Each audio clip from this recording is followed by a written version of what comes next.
Hello and welcome back to another episode of the Opportunity Podcast. Today I have a very special guest who is none other than a fellow Empire Flippers employee and now our official CEO. I'm talking about Andy Allaway.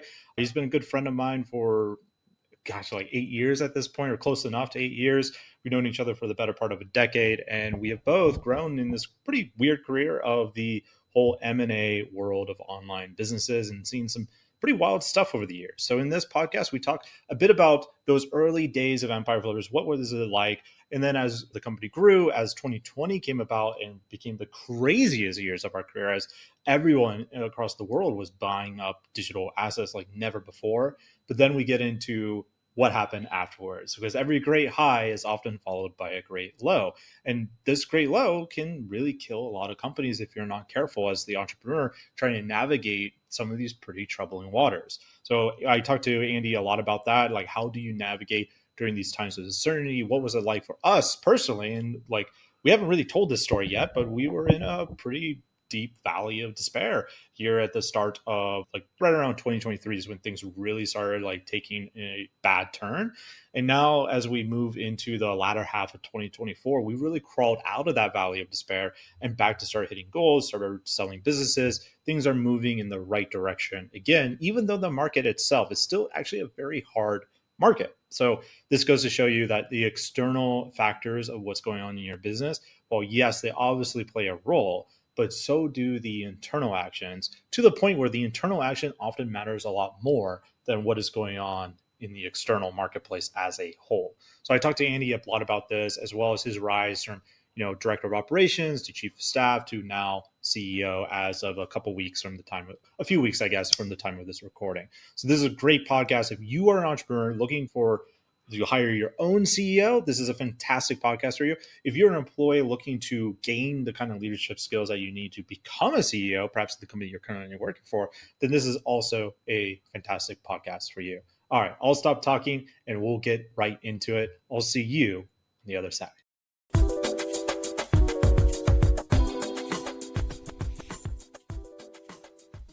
All right, I have Andy Allaway here with me, a good friend of mine and a long-term coworker, and now my CEO. So welcome to the podcast, my friend.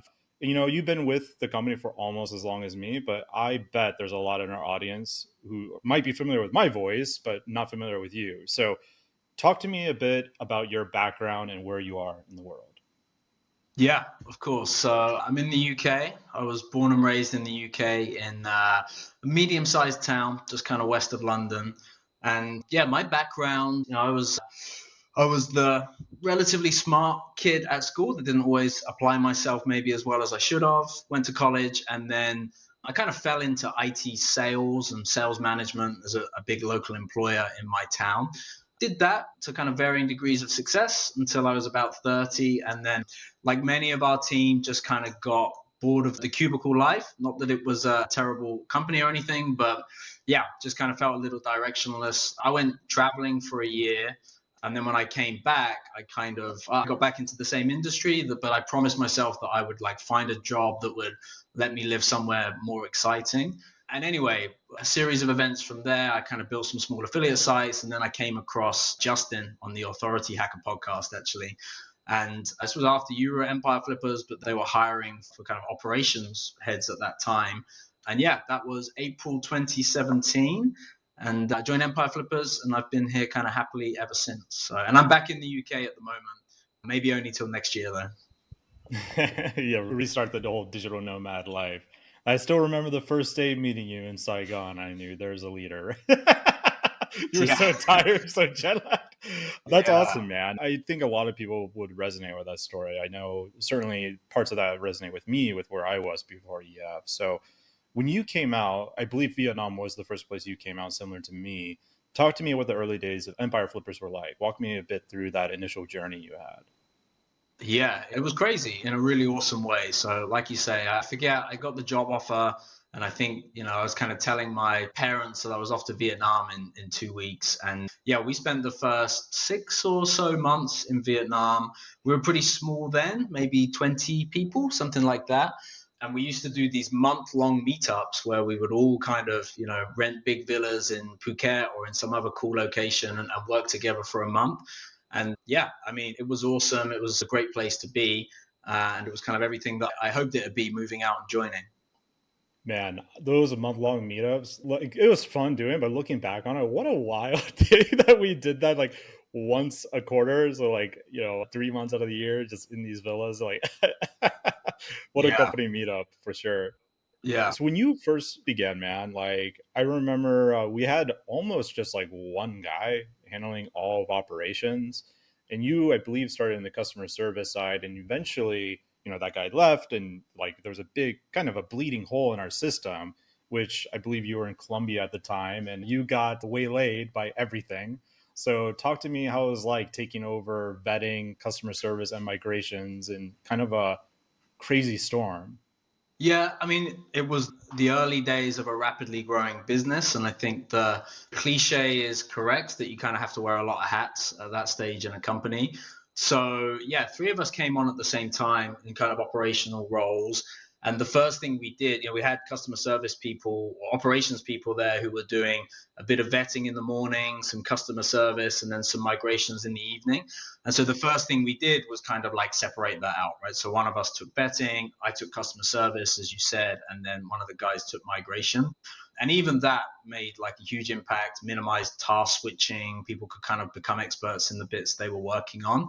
And then pretty quickly after that, I think you're right, just maybe before we got to Colombia, where we were training a bunch of new hires. Yeah, I kind of took over the overall operations department and just kind of tried to build on that and keep improving the processes. Yeah, you were working insane hours during that time. Talk about ship under fire, man. I remember that very Yeah. succeedly. You were just so burnt out. You had to take the trip to what was it, Machu Picchu? Like, I need to go up to the mountain, clean myself of this. Yeah, that's right. Yeah, it was intense. And through that period as well, because we were interviewing and hiring, that all got tagged on to the normal work day. So yeah, I remember that Christmas period before Colombia, I was at my parents for Christmas in the UK, and there were like some very, very late nights and long days, but it was worth it. I want to fast forward to 2020, where the story really takes place about your, like, would lead to your role as CEO. But before we get into that, because operations was a mess, like before you guys came about, it was too little people doing too much and probably not the most focused person kind of at the head of it. What were the changes you made to make that? Because, like, arguably, operations now is our most streamlined department, I'd say. So, talk to me a bit about that. Yeah, I think it's probably a couple of main things. One, like I said, was we had people specialize so they could really learn the role they were doing and get good at it and, build that memory muscle. And then the other thing as well is that we went overboard in making sure that we had rock solid processes, right? That were very clearly documented and people could follow. And what's really important to us then and even now is that if you come into our vetting process or our migration process, your experience isn't different depending on the person you get to, right? Like you're going to have a reliable, consistent, repeatable experience. And I think they're probably the main things we did. And then on top of that as well, we got a bit clearer on like KPIs, what exactly is success in this department, in this individual role. And then people have a much better barometer of, am I doing the things that like I should be doing, I need to be doing in this role? That all makes sense. And it's all common sense, but it is surprisingly uncommon, as you and I both know, to see, from our clients and general contacts in the industry, right? So, Yeah, yeah, it sounds good, but it's work to keep on top of it as well. You do it as a one-off task, and then 6 months later, what you actually do in reality has got a bit away from the documented processes, and all these things kind of they need constant attention. yeah, absolutely. Keep nudging it back in the KPIs that you developed. So let's Mm. fast forward to 2020. So that was probably the start of the craziest years of both of our careers, I would imagine. Yeah. Walk us through the story for those who are maybe new and didn't know what happened in 2020, that time period between 2020 and 2022. What was all going on during that phase? Yeah. So I think, prior to that, 2017 to 2020 was good, exciting, growing, but it hit a new level in 2020. And I think there was some global stuff and some industry specific stuff that kind of drove that. It was obviously a very buoyant economy. It was a bull market. Interest rates were like basically zero by that point. And that's good for our environment when money is kind of easier and cheaper to get hold of. Yeah, that's good for assets, including what we sell. But in our industry as well, we had some industry specific tailwinds that just kind of turbocharged everything. So, you had the Amazon FBA aggregator boom where multiple companies were raising billions of dollars specifically to buy FBA businesses, of which we were the kind of the leading source of those at that point. So that kind of turbocharged things.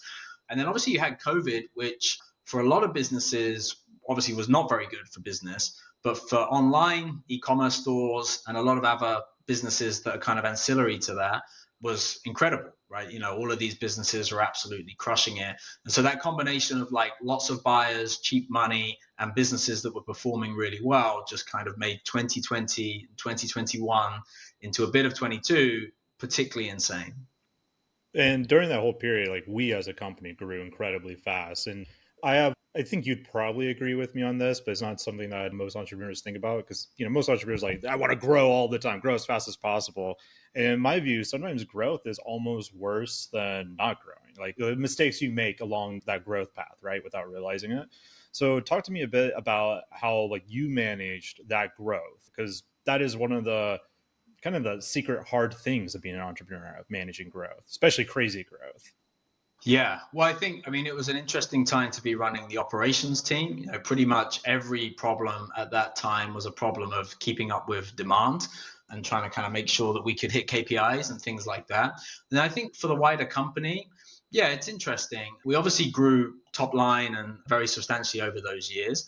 But the other thing we grew was our team size as well. I think at one point at the peak, we were probably 90 or so people. And that happened quick. I was just saying 2017, 2018, we were probably 20, 30 people.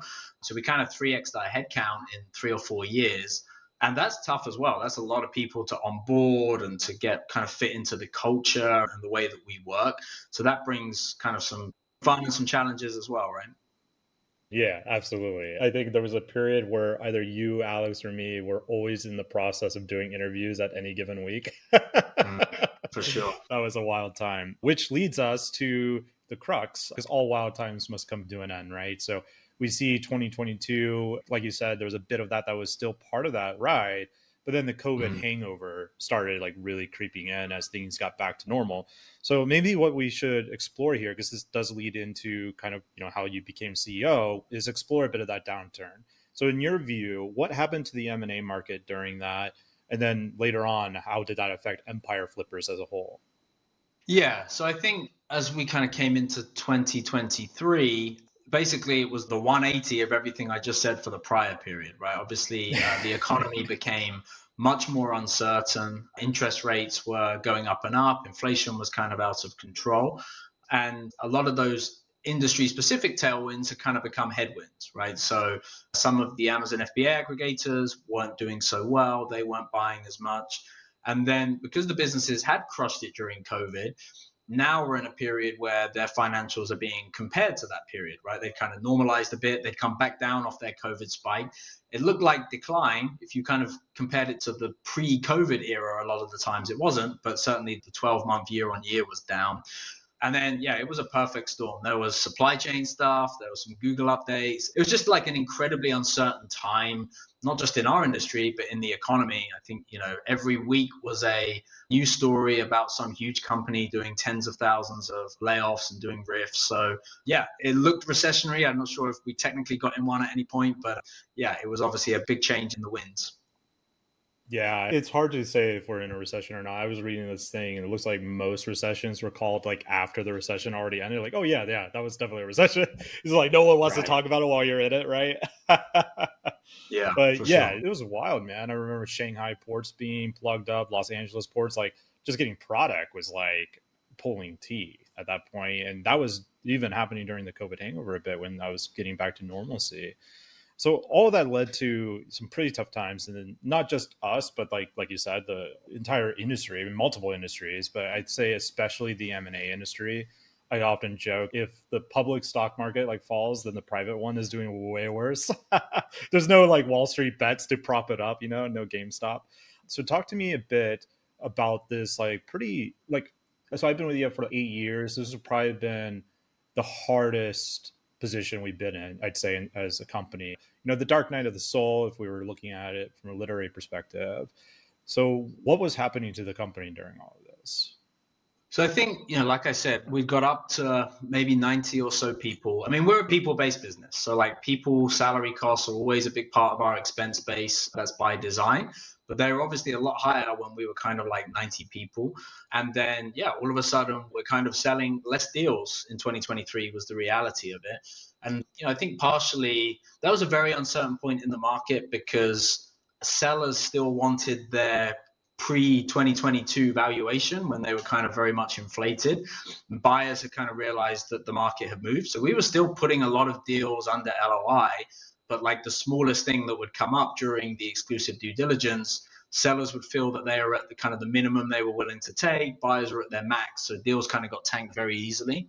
And so, yeah, so we had a tough 2023. And I think, I kind of want to talk about some of the changes we made. But before, I want to make clear that we had great people who did great work for Empire Flippers. And yeah, even though we did reduce our team a bit last year, it was not, but no bad people here is kind of the point I want to make.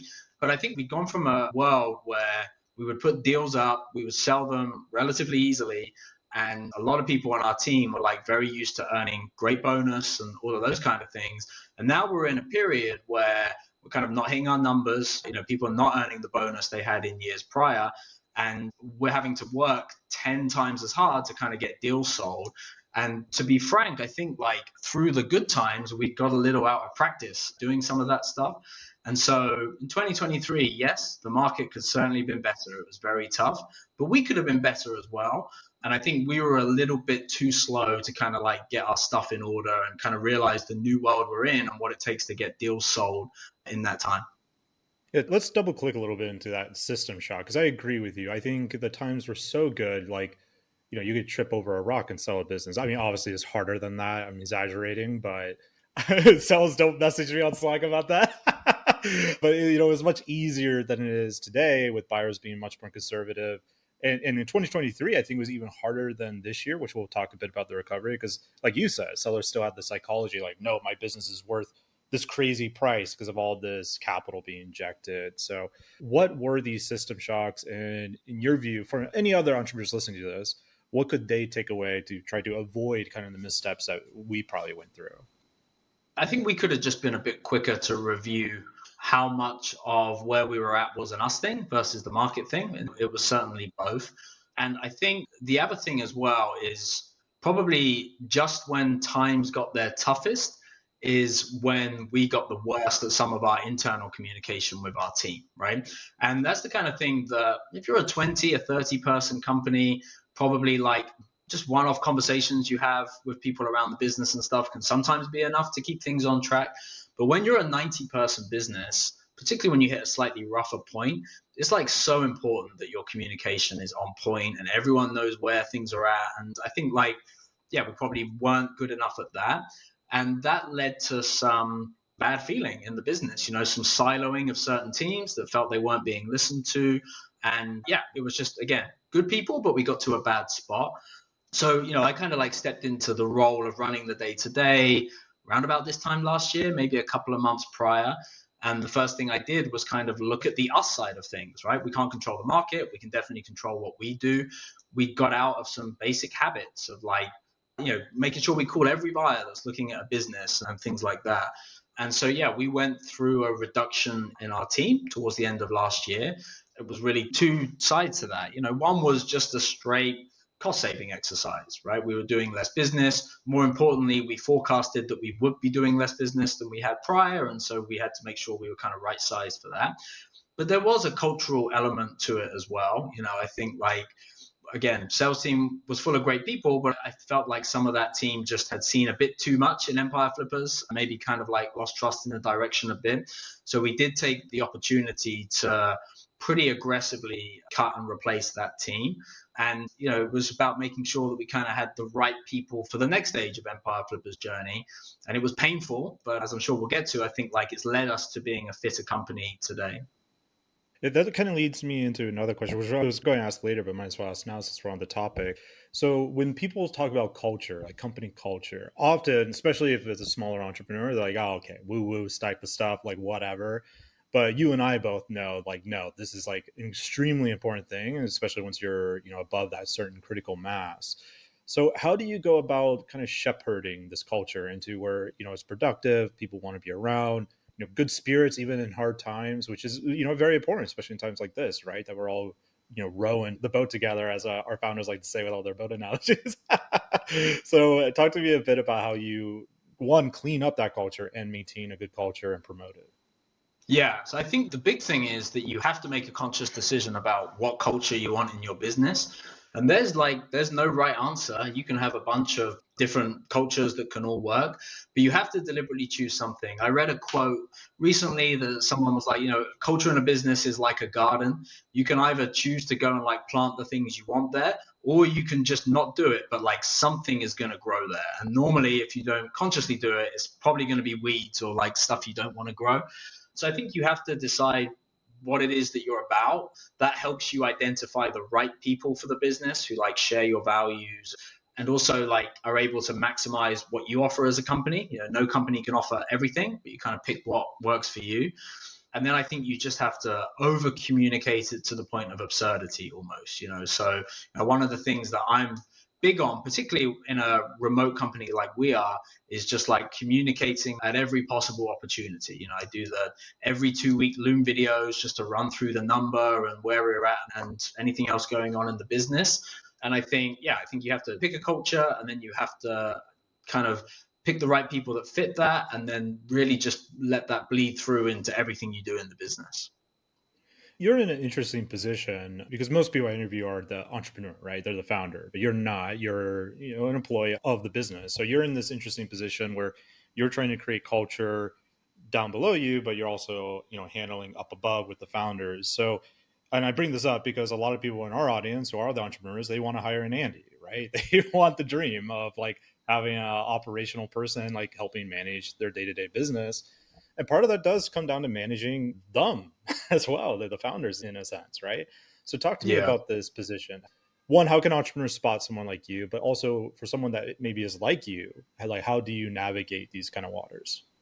Yeah, that's a super interesting question. I think, and particularly in Empire Flippers, where particularly in the early days, the branding was very much an extension of Joe and Justin. They were kind of very central to the business. And yeah, I think like the honest answer that comes to mind is the founder or founders have to be willing to get out the way, right? Because it's absolutely no use me, plotting the culture that I want, and then there's like little off the record conversations with Joe or Justin that becomes more important than what I say, right? And to Joe and Justin's credit, like they have been absolutely awesome on that front. They funnel everything back Mm, through me. So I think like to answer your question directly, it can't be a halfway thing because what the founder says will always take precedent over what somebody like me will say. And so if you want to put a like professional manager in to do the day to day and run that kind of stuff, you have to be willing to kind of like get out their way and supersede that control to them. Otherwise, it just becomes a mess. yeah, it's two different messages being sent out. It crosses the Right. wires.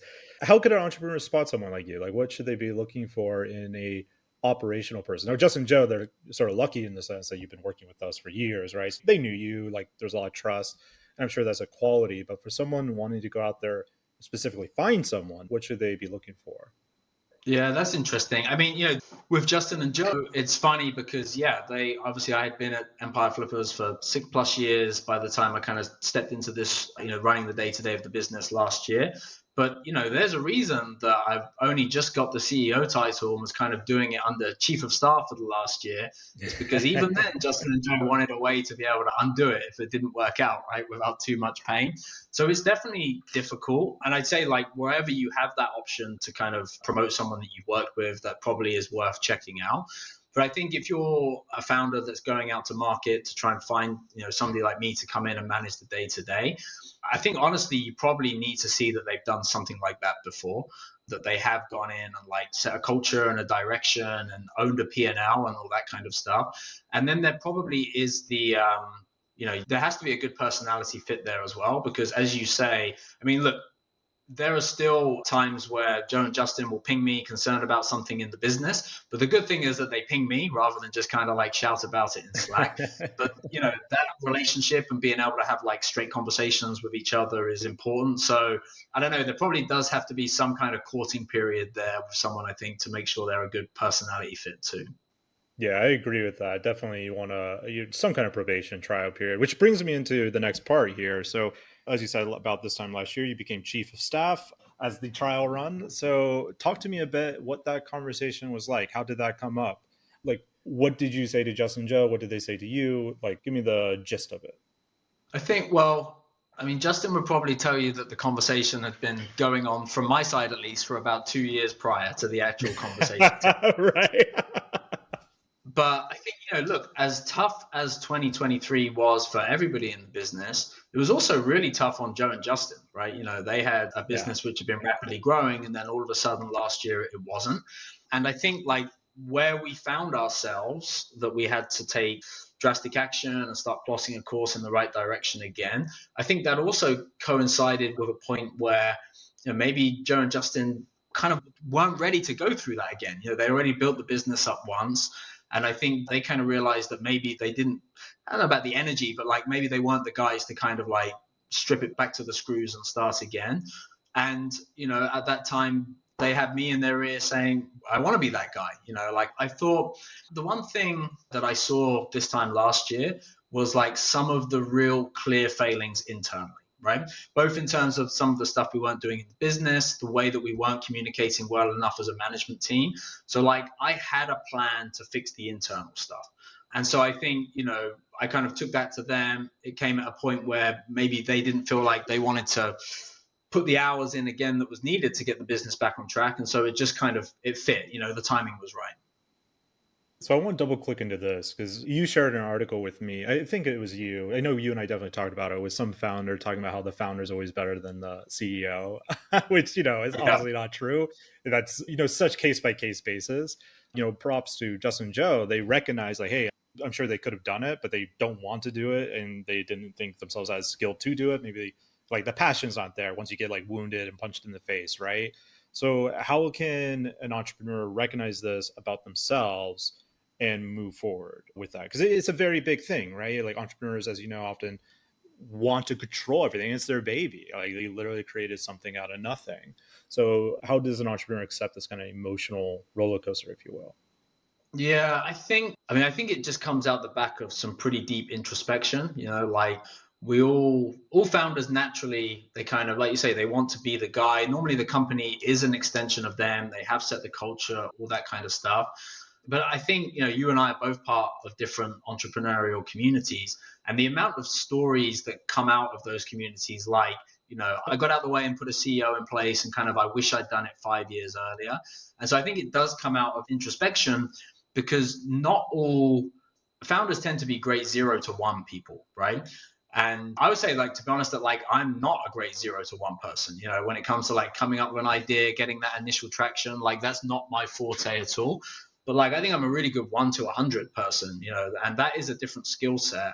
And I think, again, with Justin and Joe's example, obviously they built an awesome business.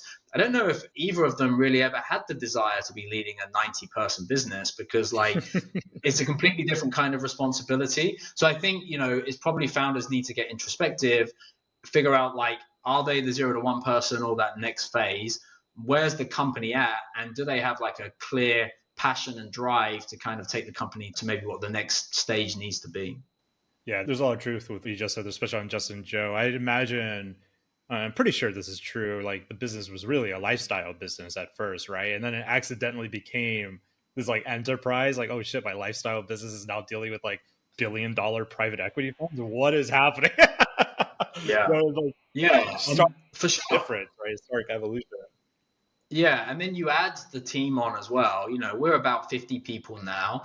And like, even in my role, not being the founder, but being the CEO, it's like a huge responsibility and weight to be leading a company of 50 people.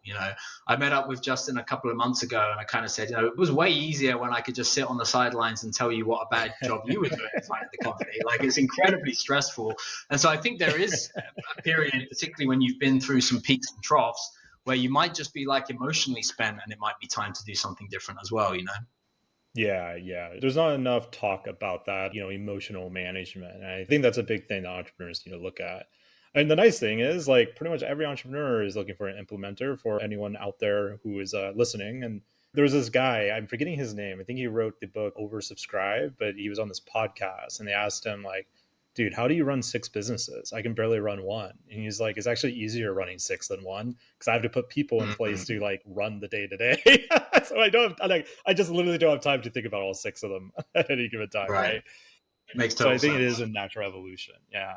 So fast forward, you got this, like this trial by fire in, one of the darker eras of EF, to be honest, as chief of staff, and became the CEO. So obviously something went well. Talk to me a bit about that conversation. Then I want to move into like the actual brass tacks of what you have been implementing since last year. Yeah, so I think the conversation around the title change this year was relatively straightforward. Like I say, nothing too much changed internally at the business. I kind of still running the day to day, but it was more of an external change. I would hear sales guys on the phone with customers and say things like, "Oh, I just need to check that with our chief of staff. You can think of him as our CEO," that kind of thing. So it just became a little disjointed. And, one of the things that I want to do more of for Empire Flippers is kind of get out there, speak to customers, do podcasts like this, go to conferences. And all of that stuff is just a bit easier, to be honest, with the CEO title. And it just neatened things up a little bit. And, hopefully it's a little tick in the box that like you say, the trial by fire year went okay as well.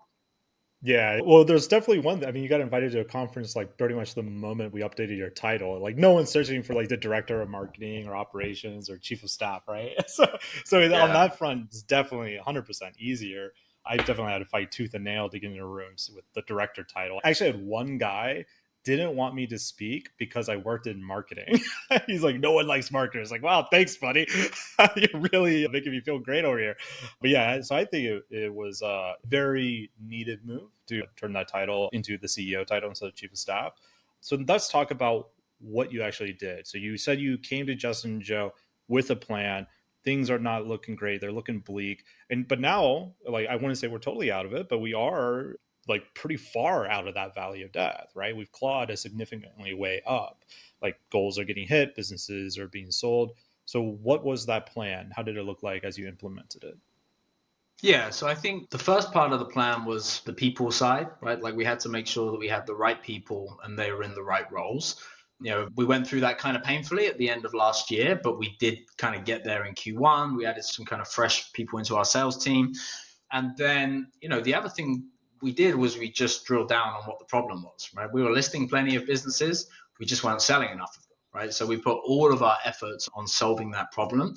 And what that looked like was much higher call activity KPIs, like deeper conversations with buyers to understand what they were looking for, more competent matching with appropriate businesses.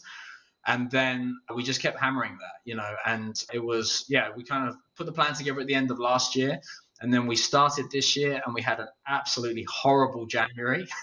I can safely say that, like, It started the chief of staff. Well, yeah, that's right. Yeah, it was. I can safely say that January was the worst and most stressful month I think in my working career, and probably count on my fingers the amount of hours sleep I got that month. But even though we weren't seeing the results in January, I knew we were doing the right things. Right, I had a high level of confidence that we were doing the right things. And then, yeah, February, March, we started to turn the corner. We had a great Q2, and we're 2 weeks away from the end of Q3, which will be an improvement on Q2 as well. So, yeah, things are looking up really nicely at the moment. And yeah, I think, we doubled down on the stuff which has always served us well at Empire Flippers, which is having like rock solid processes and KPIs, and then layering on like really great people who talk to buyers, talk to sellers, understand what they want, and try and like help them get the best possible outcome. So yeah, it's been a long hard journey, but certainly the last couple of quarters have been awesome. And even though we are selling less businesses than we were at the absolute peak, we're selling the amount of businesses that we plan to sell this year. We're pretty much in line with our plan. And I feel like we're a much fitter, healthier company for the next stage of what comes over the coming years at Empire Flippers. Yeah, I agree with that. Personally, I've been with the company for 8 years. I think right now the company is swimming in the right direction, more so than it probably ever has. So I want to double click into two areas on that. First, like as you mentioned, we had the staff reduction, which no one wants to go through. There's always a very emotional time for everyone involved. But we had to rebuild the sales team as well. So as you went about rebuilding this area, like what were you focusing on? Like how did you change things from what it was before, and how did that turn out so far? Yeah, so I think, as I mentioned, the one thing we did was we got really, really clear on what the activity KPIs were in those roles. We kind of we went back through our funnel or our closed deals, and we look at, the average deal has this many buyer seller calls, this many kind of like outbound touches with buyers before they make an offer, this kind of thing. We kind of backtracked into some pretty high activity KPIs. And then, yeah, we looked for what we always look for when we were hiring in that role was that, people that could hit the phones and enjoyed spending time on the phones, talking to buyers, but also like a good fit for the company, understood what we do, and were able to kind of like articulate that to buyers and to sellers. So I think, it was reasonably straightforward. We needed to have more good conversations where we helped buyers kind of get lined up with good listings. And that's exactly what we did. So for an entrepreneur who's going through maybe something similar to what we went through, maybe they don't know where to begin in terms of like how do I even find what KPIs I need to focus on? What would be your advice to them? Yeah, that's the first thing you have to do, right? And I would guess that most founders, if they've been running their business for a decent amount of time, they intuitively have a pretty good idea, right? Like, I didn't need to run a whole lot of reporting to know that this time last year we weren't talking to enough buyers, right? It was obvious to me that was the problem. And so you probably have a good intuition. If not, you do have to, the one thing we've always been blessed with at Empire Flippers, at least in recent years, is like great reporting off the back of our own platform, right? Like we have so many KPIs that it's quite easy. I mean, we do this weekly on our management call, right? We kind of have the top 12 KPIs that are our health indicators for the business. We can compare versus the 12 weeks prior and year on year, and we can spot pretty quickly. It's like, oh, seller submissions is a bit up, or this one is a bit down.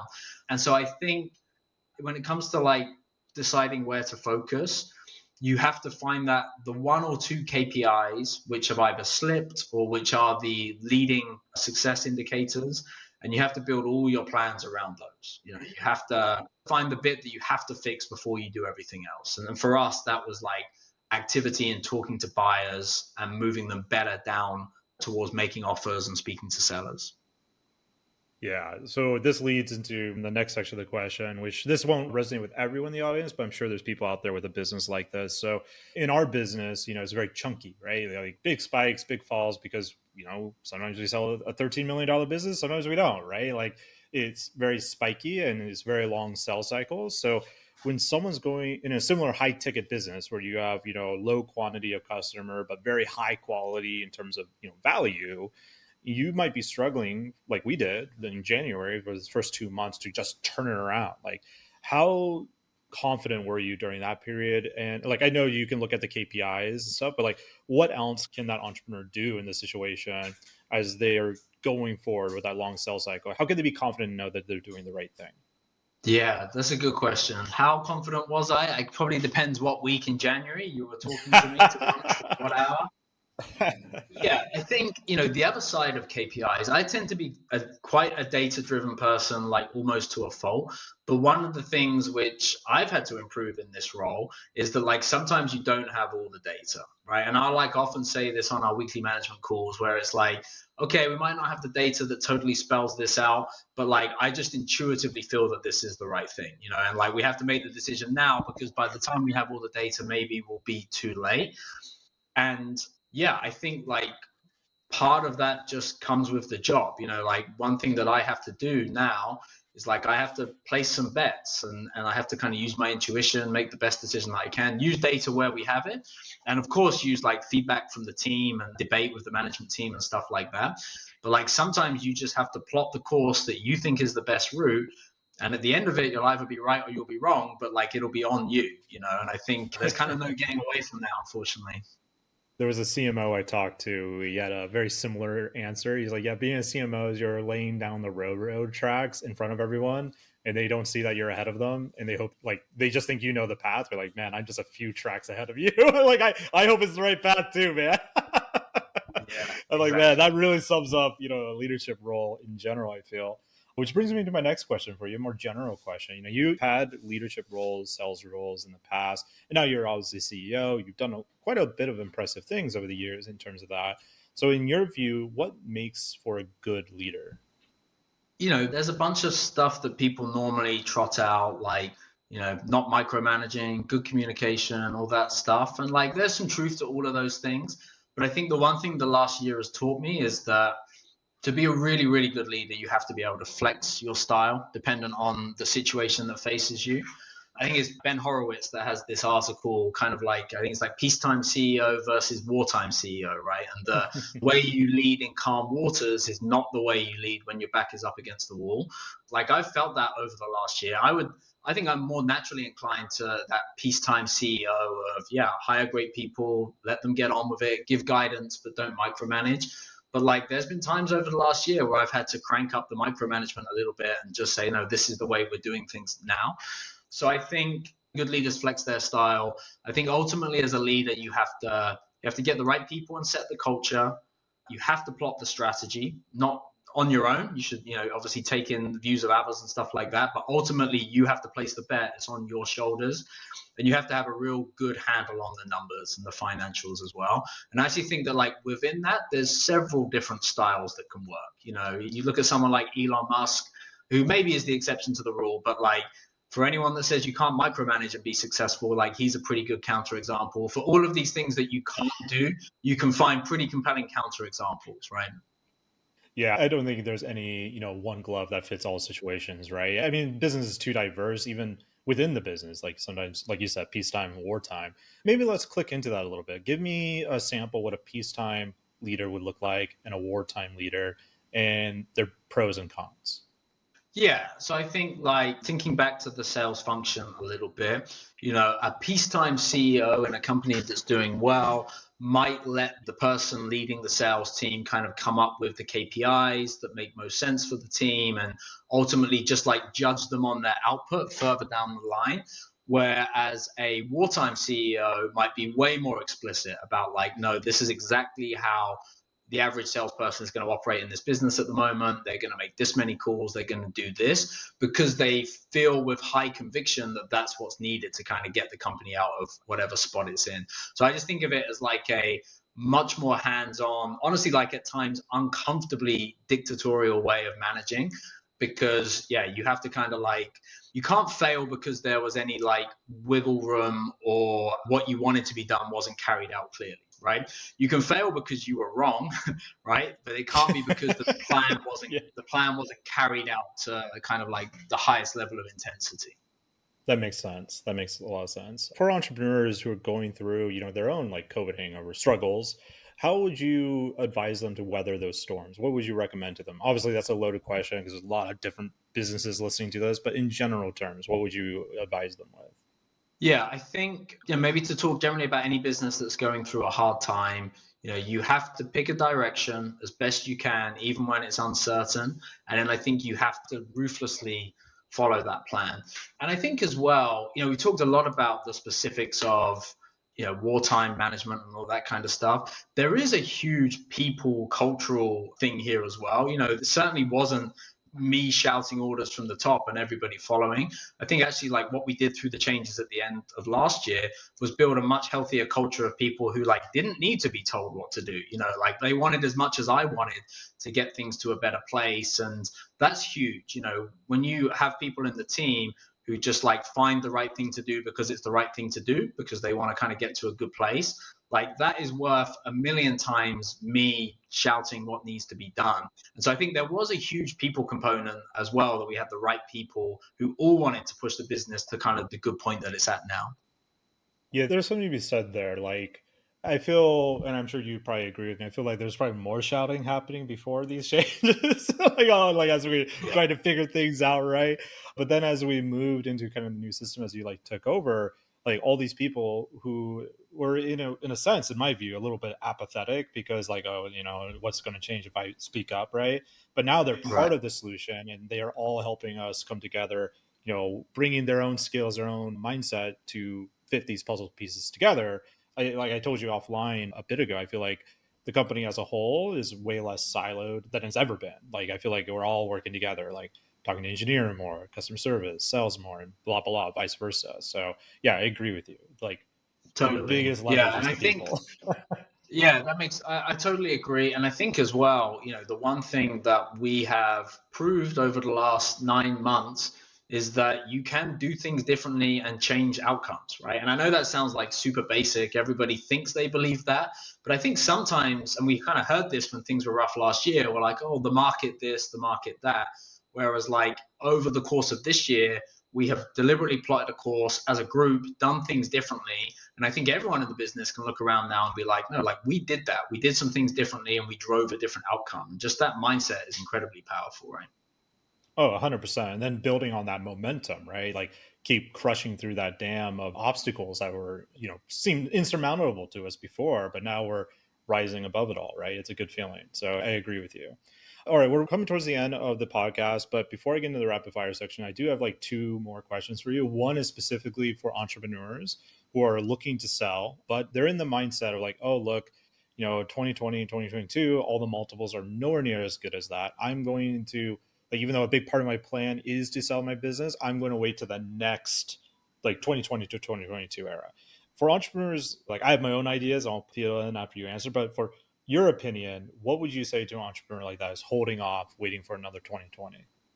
Yeah, I mean, I get it, but you could be waiting a while. I think like that period was the perfect storm of kind of macro and micro things in our industry, which led to those crazy valuations. If you look at our valuations now on average, they're definitely down on average versus 2021, for example, but they're still higher than they were 2019, right? And 2019 was a very buoyant bull market, just not quite the peak ZERP craziness.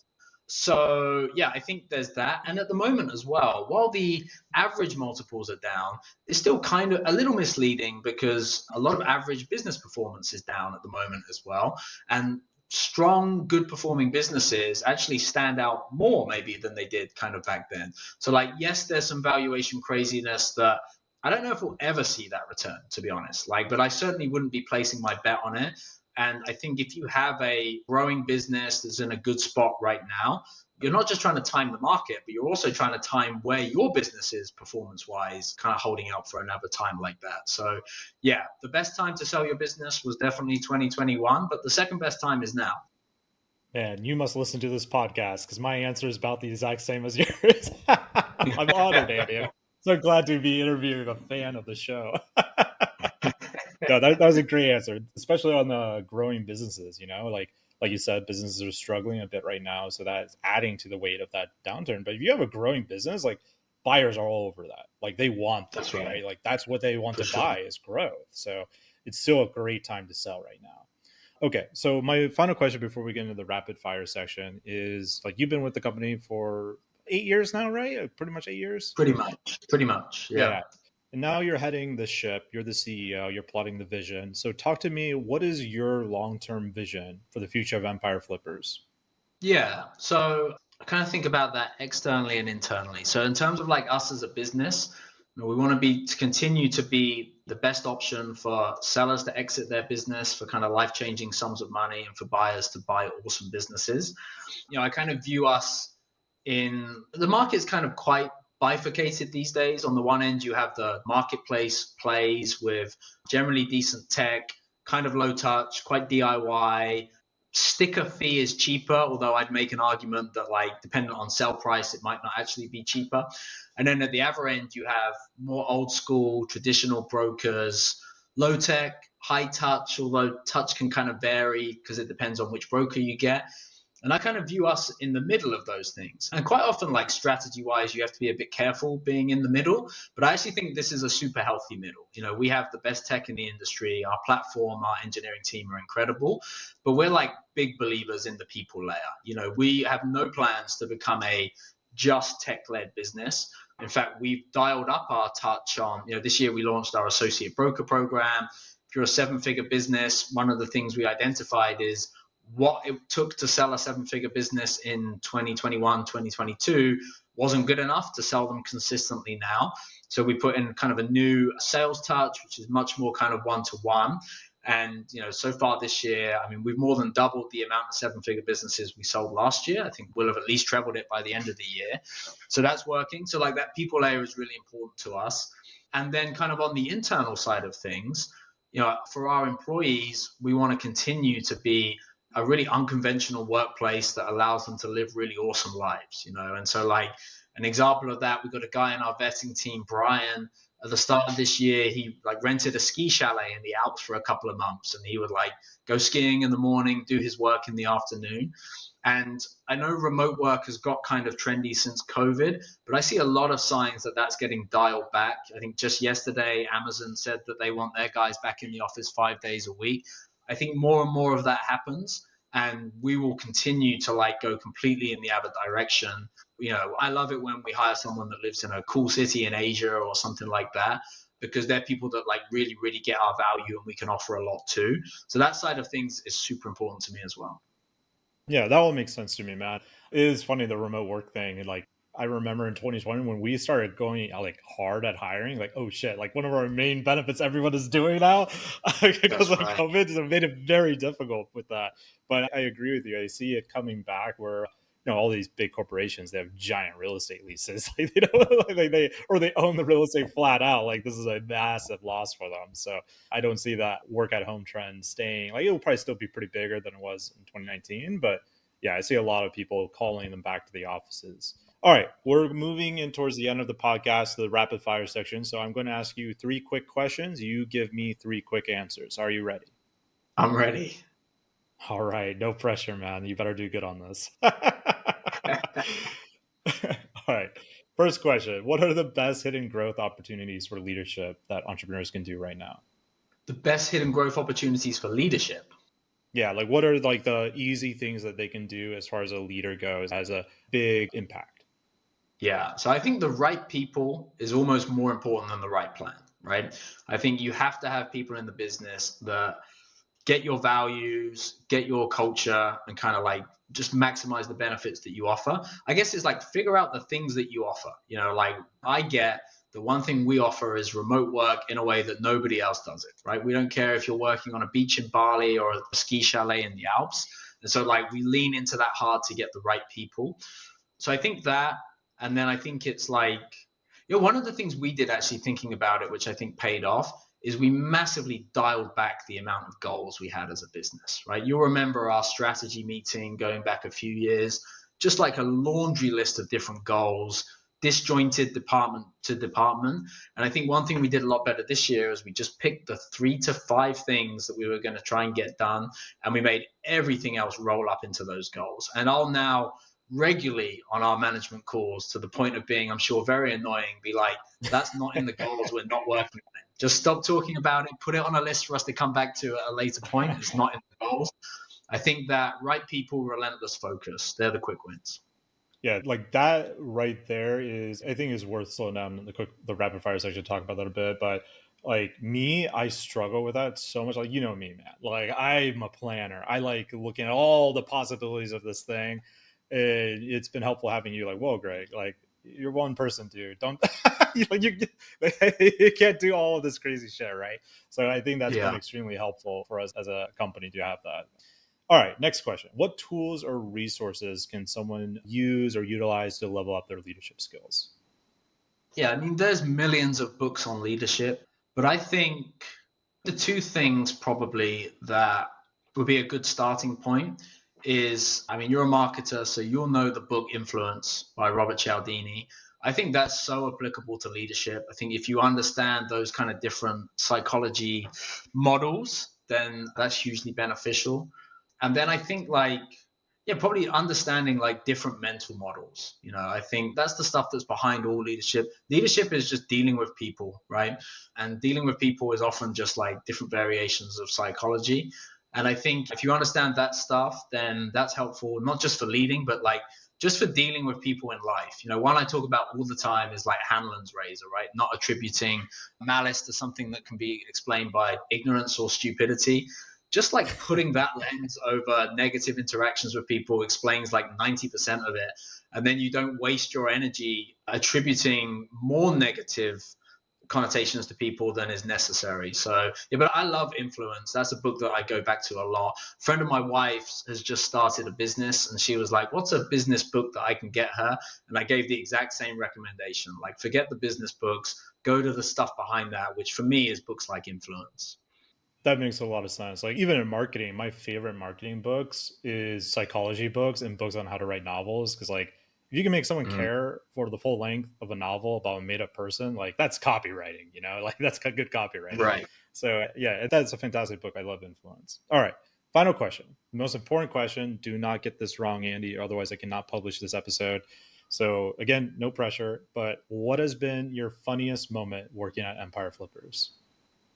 Man, funniest moment. I think, some of the best moments have come at like our company meetups. We've been good at doing those kind of every year, particularly in a pre-COVID world. I think those are the stories that get told in the company for years to come, but kind of like the company lore. The one that comes to my mind at the moment is a little bit niche, but you were there. I think it was when we had our company meetup in Vegas. And our director of sales at the time, Alex, had a trendy pair of shoes that he went out wearing without socks. And pretty quickly, walking the streets of Vegas, realized that was a bad error. And had to stop at like some little pharmacy to buy him a pair of socks for him to change in the street. And from memory, I don't think they were particularly trendy socks. I don't think they had a good range in that store. But yeah, that comes to mind. Like, you had to be there for it to be truly funny, but yeah, it was very funny. Like, the whole thing was very awkward. Like, the situation just kind of unraveled. It was like an episode of Seinfeld. That's right. Yeah, I have some good pictures of him changing his socks in the street or putting socks on in the street. Ah, yes. And if anyone wants access to that, all you have to do is sell an 8-figure business with us. And awesome, man. I really enjoyed this podcast. For anyone that wants to pick your brain, like, about leadership, or just talk about like, how do I transition to a CEO, or really anything, what is the best way for someone to contact you? Definitely on LinkedIn. So Andy Allaway on LinkedIn is the best way to get me. Try to be relatively responsive in there, although my LinkedIn inbox is a little bit hectic at the moment. But yeah, I'd love people to have me on LinkedIn. The C-level, dude, becoming a CEO, like, just probably 10x your spam. It absolutely did. Yeah, but I'd love people to ping me there. I kind of love talking about entrepreneurship and leadership, and I'm always happy to chat. Awesome, man. Well, thanks for coming on. And, from one leader to another, I think you've done a fantastic job at EF. So I hope people listening to this episode will also get a lot of value from what you had to say. So thanks, man. Cool, man. Appreciate it. It's been fun.